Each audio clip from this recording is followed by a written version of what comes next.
What up, guys? Welcome to Dan Marie Melo. You're listening to the Entertainment Report on iHeartRadio, live from Dubai for Monday, May 20th, 2019, delivering some major stories and trends going on in the world of entertainment and beyond. You can follow the show on Facebook, Twitter, or Instagram.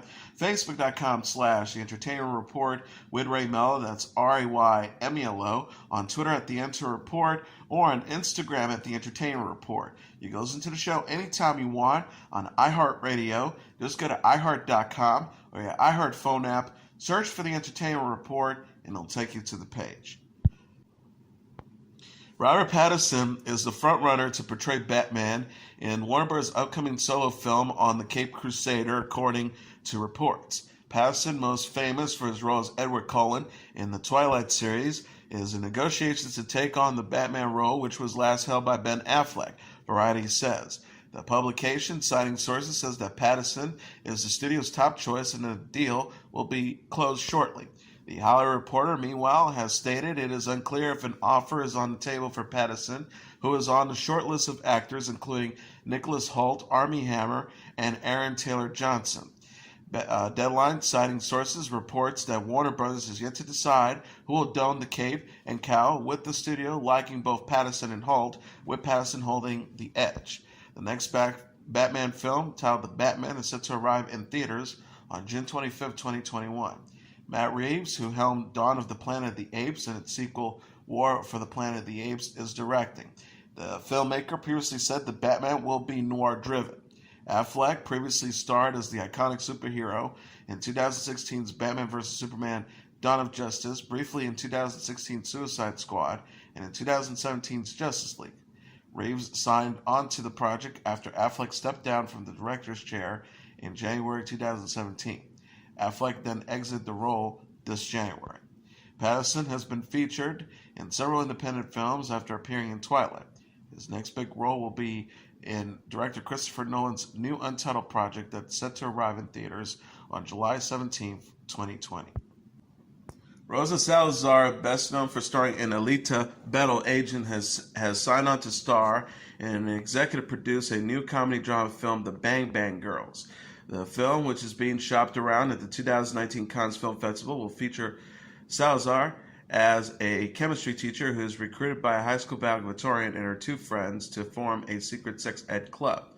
Lauren Salcher is writing and directing the project, which will serve as her directorial debut. Brown and Cornelius and Stephanie Nowicki are producing, with production set to start in the fall. Alita Battle Angel, released in February, has grossed $404.8 million worldwide at the box office. Salazar, also known for appearing in The Bird Box, the Maze Runner series, the Divergent series, Insurgent, will next be voicing the lead character in Amazon's upcoming adult animation series titled Undone. Several stars of Game of Thrones took to social media this weekend to mark the end of their beloved medieval fantasy drama. The show's 8th and final season wrapped up on HBO Sunday. Sophie Turner wrote to her character on Instagram alongside a cast photo. And said, "Thank you for teaching me resilience, bravery, and what true strength really is. I grew up with you. I fell in love with you at 13, and now 10 years on at 23, I leave you behind, but I will never leave behind what you've taught me." Emilia Clarke also shared an image of the series ensemble on Instagram. Clarke wrote, "Finding the words to write this post has left me overwhelmed with how much I wanted to say, but how much small words feel in comparison to what this show and Danny have meant to me. Game of Thrones has shaped me as a woman, as an actor, and as a human being." Liam Cunningham, who plays Sir Davos, tweeted, "Almost there. It's been utterly extraordinary. Thank you all." Gwendoline Christie, who played Brienne, shared a photo on Instagram of her and co-star Kit Harington, who played Jon Snow in costume, looking shocked and upset. She captioned, "Being told the ending of Game of Thrones." The season 44 finale of Saturday Night Live featured a music video with Pete Davidson rapping about how much he loves Game of Thrones. Just as Davidson gets going, his castmates Kenan Thompson arrives with Game of Thrones star Jacob Anderson, a musician who plays Grey Worm. Davidson clearly has no idea who he is. Thompson and Anderson call out Davidson for not really being a fan, but rather exploring the show's popularity as fans around the world mourn the upcoming end of the show Sunday night. Davidson asked Thompson, so what you're saying, that if I'm going to do an epic rap song for the season finale, it should be about a TV show that I actually like? Thompson says, no, I don't think you should do a rap at all. Nobody asked for that. Davidson then gleefully starts rapping about the senior citizens drama Grace and Frankie, starring Jane Fonda, Lily Tomlin, Martin Sheen, and Sam Waterston. He is joined by guest host Paul Rudd and musical guest DJ Khaled, who also apparently loved the show. Busy Tonight, host Busy Phillips had tearful goodbyes on the show. The 39-year-old actress and television personality said an emotional farewell during her final episode Thursday after E! canceled the series. Phillips said, we have learned that you should meet your heroes. That competition kills creativity. That's how you finish something. It's just as important as you started. That's a career pivot. Is always an option for everyone, just like Oprah taught us it was when we were in elementary school. She added that giving to people can be so much more rewarding and fun than receiving. That is okay to be passionate about women's rights, but also care about face masks. And if you feel like no one gets you, just keep being yourself, dude, or you'll find someone, or maybe a lot of someones who do. And the stars told Fed, and finally, the most important lesson that we've learned here is that it is a marathon, not a sprint. And the real trick is figuring out what the fuck the marathon is that you're actually running. And I have to tell you something, guys, we haven't even broken a sweat yet. Phillips hosted actresses Linda Cardinelli, Michelle Williams, Krista Miller, Whitney Cummings, and Jennifer Carpenter as her final guests. She voiced her gratitude for her friends during the episode. The actress says, I have all these amazing ladies, and I think there's a myth in this industry, but also just in this world, that women are jealous and competitive with one another. But I generally never feel jealous or competitive at all. Phillips announced this month E! was canceling Busy Tonight after one season. She shared plans to shop the series around in different networks. The star said, we're meeting with people and seeing if there's another place that makes sense for it to go. We would all like to figure out a way to continue to make it. Phillips has hosted Kim Kardashian, Camila Mendes, Mandy Moore, Daniel Radcliffe, Nicola Coster-Waldau, and other stars during her time on the show. She went public about having an abortion at the age of 15 during the May 7th episode. Laine Hardy was crowned the winner of American Idol Season 17, coming out on top over fellow finalists Alejandro Aranda and Madison Van Den Berg. Hardy won American Idol's live coast-to-coast fan vote on Sunday during the season finale that featured performances from former American Idol finalists and current judges Katy Perry, Luke Bryan, and Lionel Richie. Alan Lambert took the stage to perform his new single, New Eyes, while Carrie Underwood also appeared to sing her new single, Southbound. Hardy shared the stage with John Party for a performance of Night Shift and Dirt on My Boots, while Van Den Berg shared the stage with Dan Pleshay to sing All to Myself and Speechless. Also on hand was last season's winner, Maddie Pop, who made a special appearance. This was the second season to air American Idol on ABC.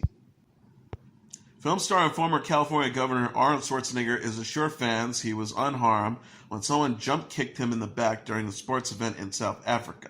The 71-year-old Terminator icon tweeted Saturday, thanks for your concerns, but there's nothing to worry about. I thought I was just jostled by the crowd, which happens a lot. I only realized I was kicked when I saw the video, like all of you. I'm just glad the idiot didn't interrupt my Snapchat. Variety reported an unknown man assaulted the actor at his Arnold Classic Africa event, featuring 90 sports and about 24,000 athletes of all abilities in Johannesburg. The assailant was immediately led away by a man presumed to be a security guard, and the event continued. Pulitzer Prize-winning author and World War II veteran Herman Wouk has died at the age of 103. Several of Wouk's novels were adapted as classic films and TV miniseries, including The Caine Mutiny, Youngblood Hawk, Marjorie Morningstar, The Winds of War, and War and Remembrance. The Bronx-born scribe wrote some of the screenplays himself. Wouk's son, Joseph, announced Wouk's death on Twitter Friday alongside a photo of him. Variety confirmed his death. Journalist and author Ted Galoya tweeted, let it be known that Herman Wouk published a novel at the age of 97, his autobiography at age 100, and was working on another book at the time of his death when he was almost 104. Wouk was 103. Longtime 60 Minutes correspondent Stephen Kroft is retiring from the show. The Hollywood Reporter confirmed Friday that the 73-year-old broadcast journalist will appear in his final segment of the CBS News magazine Sunday. Kroft announces plans to step down at the end of Sunday's episode, the show's 51st season finale. He has served as a correspondent on 60 Minutes for 30 years and will end as the longest tenured correspondent. Variety says Kroft's final investigative report examined bank fraud and a money laundering scheme. CBS is expected to air a tribute to the journalist in September. CBS's president Susan Zirinsky says from the moment Steve Kroft arrived at CBS in 1980, he has been shot out of a cannon, and wherever he lands, his stories broke news, has depth, and a strong sense of humanity. She lauded from Central America to a tour of duty in London and back to New York. His destiny was clear. Kroft's investigative instincts and ability to unravel the most complex stories made him a perfect fit for the 60 Minutes team. Kroft's memorable moments included a 1992 sit-down with Bill and Hillary Clinton amid the Jennifer Flowers scandal, and a 2008 interview with President-elect Barack Obama that drew 25 million viewers. News of Kroft's departure comes following big changes at CBS. Norah O'Donnell will leave CBS this morning to host CBS Evening News, while Bill Owens replaced longtime 60 Minutes executive producer Jeff Fager in September. Ed Sheeran and Justin Bieber has released a music video for their highly anticipated collaboration. The 28-year-old British singer and the 25-year-old Canadian recording artist shared a video for the new single I Don't Care on Friday. The playful video shows Sheeran and Bieber having fun with costumes and green screen technology. The pair dress up as a panda bear, ice cream cone, banana, and ear of corn. Sheeran wrote on Friday on Instagram, official video for I Don't Care with @Justin Bieber is up and now. Go check it out. We shot in Japan, LA, and I wore a giant panda suit. Bieber added on his own account, I Don't Care video is out now. #Teddy Photos. Sheeran and Bieber released a single for I Don't Care last week. The pair previously collaborated on the songs Love Yourself and Cold Water, which Sheeran co-wrote. Sheeran released the album Divide in March 2017. Bieber released Propose in November 2015 and announced a secret project with YouTube this month. DJ Khaled has released a new music video for his latest single, Higher, featuring late rapper Nipsey Hussle and John Legend. The clip released on Thursday was filmed before Hussle's death at the age of 33 in March following a shooting at the musician's clothing store in Los Angeles. Hussle is featured in the video rapping about his family's history alongside Khaled in Los Angeles. Legend sings, "Oh, you keep taking me higher and higher, but don't you know that the devil's a liar? They rather see me down, put my soul in the fire, but we keep going higher and higher." Khaled also paid tribute to Hussle on Instagram where he announced that all proceeds from Higher will be donated to Hussle's children, 10-year-old daughter Imani and 2-year-old son Kroft. Khaled says the very title of the song reminds us that vibrating on a higher level was the essence of Nipsey's soul. Higher is featured on Khaled's new album titled Father of Ashad. Lil Nas X and Billy Ray Cyrus are two cowboys who time traveled to 2019 in the new music video for Old Town Road remix. The clip, released on Friday, also features cameos from Chris Rock, Diplo, Vince Staples, Haha Davis, Rico Nasty, Josie, and Young Kyo. The video, which runs slightly over 5 minutes, is labeled as being a movie. Lil Nas X shocks the neighborhood by riding down the street on his horse, which is able to beat a car in drag race. The rapper gets into a mini dance battle, buys new Western clothes, and links back up with Cyrus to perform at a bingo hall. Old Town Road Remix has remained atop of the Billboard Hot 100 singles charts for 6 weeks. Vampire Weekend's Father of the Bride is the #1 album in the United States this week. Coming in #2 on the Billboard 200 dated Saturday is Billie Eilish with When We All Fall Asleep, Where Do We Go, followed by Khaled's Free Spirit at #3, PNB Rock's Trap Star Turned Pop Star at #4, and Ariana Grande's Thank You next at #5.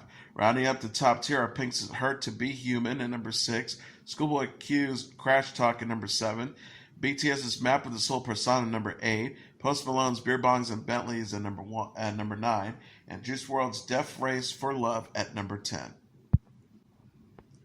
Keanu Reeves' latest action movie, John Wick Chapter 3 Parabellum, is the #1 movie in North America this weekend, earning $57 million In receipts, boxofficemojo.com announced Sunday. Coming in number 2 is Avengers Endgame with $29.4 million, followed by Pokemon Detective Pikachu at number 3 with $24.8 million, A Dog's Journey at number 4 with $8 million, and The Hustle number 5 with $6 million. Rounding up the top tier are The Intruder at number 6 with $4 million, Longshot at number 7 with $3.4 million, The Sun Is Also a Star at number 8 with $2.6 million, Palms at number 9 with $2.1 million, and Ugly Dolls at number 10 with $1.6 million. And that was your entertainment report for Monday, May 20th, 2019. I'm your host, Mr. Downtown Ray Melo. I'll be back tomorrow to deliver some major stories and trends going on in the world of entertainment and beyond. You can follow the show on Facebook, Twitter, or Instagram. Facebook.com/The Entertainment Report with Ray Melo. That's RAYMELO. On Twitter at The Enter Report, or on Instagram at The Entertainment Report. You can listen to this episode or any previous episodes of The Entertainment Report anytime you want on iHeartRadio. Just go to iHeart.com or your iHeart phone app, search for The Entertainment Report, and it'll take you to the page. Good night, and God bless you all.